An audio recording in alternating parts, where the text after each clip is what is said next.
let's see, probably start off with a crazy and dangerous story. So that part of the mission is known as Tornado Alley, that there's several tornadoes that go through there, through different parts of that area, per year, really, even per season. If I remember correctly, I think tornado season's like March-ish through probably about this time in October. Doesn't carry on too long, really. I think that probably the hype of it is probably from about April till July, August, so really during the heat of the summer, but it can even carry on into the fall sometimes. But speaking of tornadoes, right in Bartlesville, it was kind of towards the end of my training with Elder Morris. Our mission president, one of his sons who lives in Pleasant Grove, Utah, ended up bringing a group of youth to the mission, some priests, a couple teachers, and some laurels from their youth group to the mission, and they put each young man and young woman into each of the areas. It was divided among 3 stakes, and the stake that Elder Morris and I were part of was part of that, and it was the Bartlesville Third Ward, the Bartlesville, or not the Bartlesville stake. It's the Bartlesville stake now. It's the Tulsa stake, if I remember correctly. Anyway. So we ended up having a young man with us, so it was a tripanionship, a threesome, and we were teaching a lesson in the evening. It was just after dinner. We were finishing up the lesson, and it was either just before or just after we said the prayer that we could see just this big black wall cloud thing several miles in front of us, and we were, of course, a little worried about it. We're like, that's probably a good-sized storm that's coming, but hopefully it holds till 9 o'clock and when we need to go into our apartment. So we ended our lesson and got back to our apartment and looked at it, and it was a lot closer. The storm had rolled in very quickly, but we still had, I think, about 15 minutes left. It was about 8:45, and one of the rules in our missions, we stay out till 9 o'clock. That we had, or sometimes what our mission president called it, 8:59 miracles, where if you stay out until 9 o'clock, you will have a miracle. You'll be able to talk to somebody or think of somebody or call somebody at 8:59 or even before then. So let's see if we can go get an 8:59 miracle. So we walked down a couple of streets and didn't see anybody. Walked down a back alley that we usually do as a shortcut. And as we started walking down that alley, it started to rain a little bit, which doesn't deter you much. It's just rain. It's not a big deal. But by the time we got down to the end of the alley, it was starting to rain down pretty good. We weren't necessarily drenched yet, but we were watered down. So we crossed the street and trying to knock on somebody's door and didn't answer, and then flash of lightning, big thunderclap, and it was starting to get scary. It was starting to rain cats and dogs, almost literally. It was bad.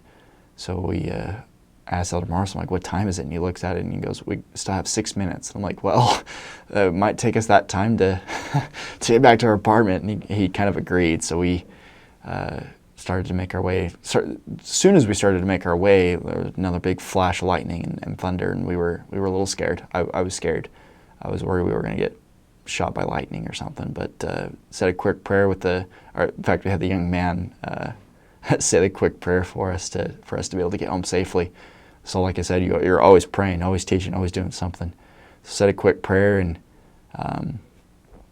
ran across the street again, back down the alley and back up towards our apartment, which is a pretty good decent sized grade back up to our apartment. And there was probably a good 1 or 2 inches of rain on the ground that was just a stream coming down the road, and it was hard. There was wind blowing at us, a couple lightning streaks, couple thunderclaps on the way up as we were making our way up, and it was the longest run-walk type deal that we took to our apartment. I think it was the longest one because I could barely see my face in front of me. I think I probably had it a couple inches in front of me, and I could barely make it out. It was raining that hard, that dark. So we finally make it back to our apartment, got in. We just stood there. We were soaking wet. We had water just dripping off of us. Elder Morris went and grabbed some towels and dried ourselves off. Our phone was drenched. Everything we had was drenched. We set our scriptures out, preached my gospel, everything out to dry. Our phone was dead. put it in some rice to dry it up, and said a prayer that it could work, and turned it on, and we called our mission president and the district leader just to say that we were okay. After we finished the second call to our district leader, we saw that our phone had died. So he said another prayer of thanks that we got back safe and that our phone worked.